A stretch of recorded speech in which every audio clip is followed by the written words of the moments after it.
Hello friends, स्वागत आहे पुन्हा एका नवीन व्हिडिओमध्ये। आज मी तुम्हाला माझ्या वाढदिवसाच्या खास प्रवासावर घेऊन जाणार आहे, जो आम्ही जोस्टेल पाचगणीमध्ये साजरा केला। वाढदिवसाच्या दिवशी सर्वात पहिल्यांदा लवकर उठून औक्षण करून घेतलं।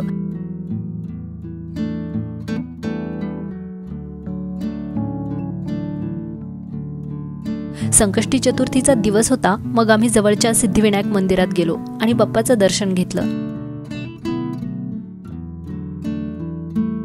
आणि लगेचच पाचगणीच्या मार्गाने निघालो। रस्त्यात निसर्गरम्य हिरवळ बघून मन खूपच प्रसन्न झालं। पाचगणीला जायचा रस्ता फारच सुंदर होता। निसर्गाच्या सानिध्यात आम्ही प्रवासाचा भरपूर आनंद घेतला।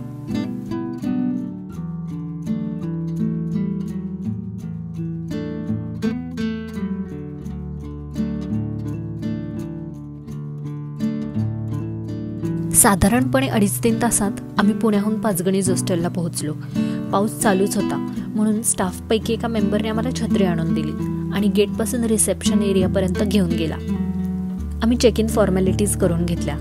जेवणाची वेळ झालेली होती, मग आम्ही त्यांच्याच इन हाऊस रेस्टॉरंटमध्ये गेलो। तोपर्यंत स्टाफ मेंबरने आमची गाडी पार्क करून लगेच रूममध्ये ठेवून आम्हाला चावी इथेच आणून दिली। हे रेस्टॉरंट फारच सुंदर पद्धतीने डिझाईन केलेलं आहे। सिटिंग एरिया अगदी रिलॅक्सिंग आहे। टेबलच्या जस्ट बाजूला काचेच्या मोठ्या खिडक्या आहेत, ज्यातून दरीचा फारच छान व्ह्यू दिसतो। आम्ही पालक शोरबा विथ क्रीम ऑर्डर केला। बाहेरच्या थंडगार वातावरणात या क्यूट बोहो रेस्टॉरंटमध्ये फारच कोझी वाइब येत होती।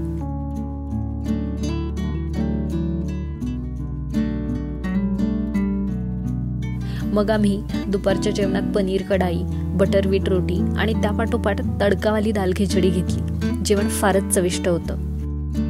रेस्टॉरंटला ही एक मोठी बाल्कनी होती, ज्यातून व्हॅलीचा पॅनोरामिक व्ह्यू येत होता।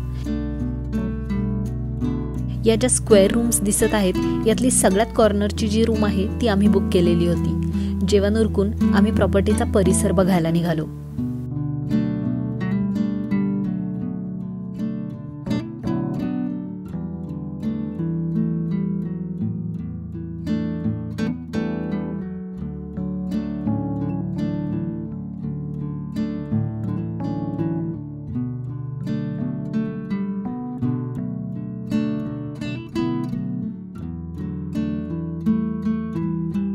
ही पूर्ण प्रॉपर्टी खूपच वेल मेंटेन्ड होती।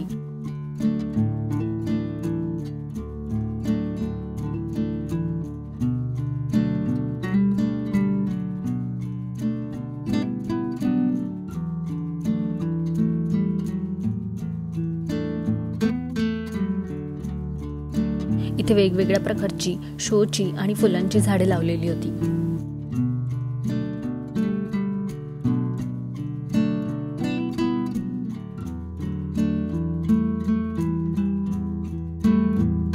फिरत असताना पाऊस आणि वादळी वारा खूपच वाढला, मग आम्ही रूमकडे जायचा विचार केला। रूमच्या एंट्रन्स पासून समोरच हा फुल साइज मिरर होता। त्याच्या बाजूलाच हे कपाट होतं, ज्यात त्यांनी इस्त्रीचं स्टँड, स्लीपर्स, लॉन्ड्री बॅग असं साहित्य ठेवलेलं होतं।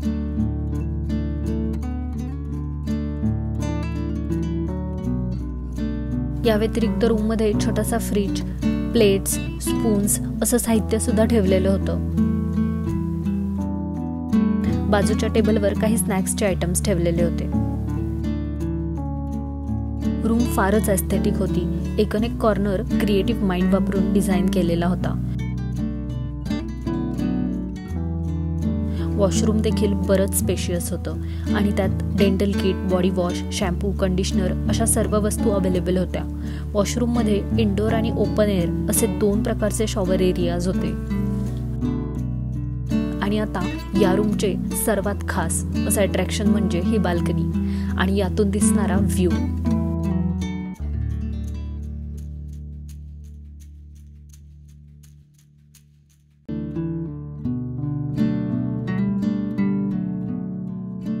हिरव्यागार डोंगरांच्या रांगा, खोल अशी दरी, ढगांनी भरलेलं आकाश आणि वेगाने वाहणारा वारा, हे सगळं खूपच अप्रतिम होतं।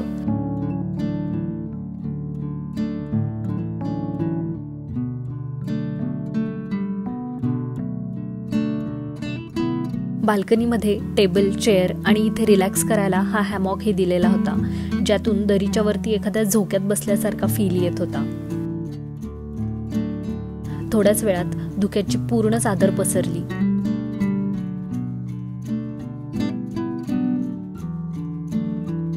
हे दृश्य इतकं सुंदर वाटत होतं की बाल्कनीतून आत जायची इच्छाच होत नव्हती.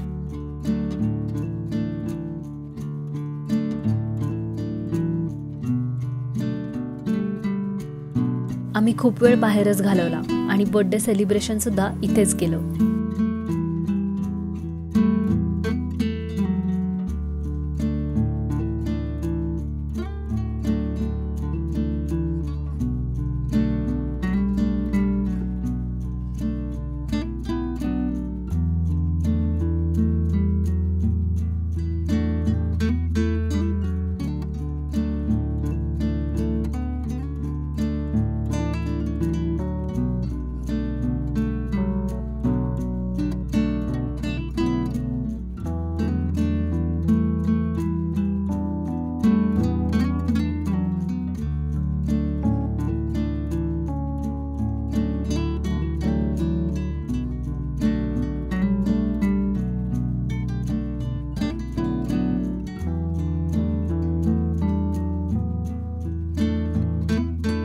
दुसऱ्या दिवशी सकाळी उठून ब्रेकफास्टसाठी आम्ही पुन्हा त्या रेस्टॉरंटमध्ये गेलो.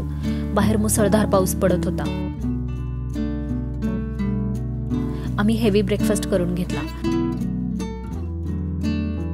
त्यानंतर या सुंदर बोहो थीमच्या रेस्टॉरंटमध्ये आम्ही थोडंसं फोटोशूट पण केलं.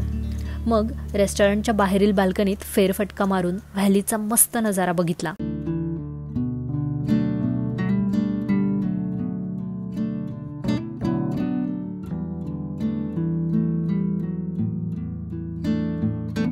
आणि आम्ही परतीच्या प्रवासाला लागलो.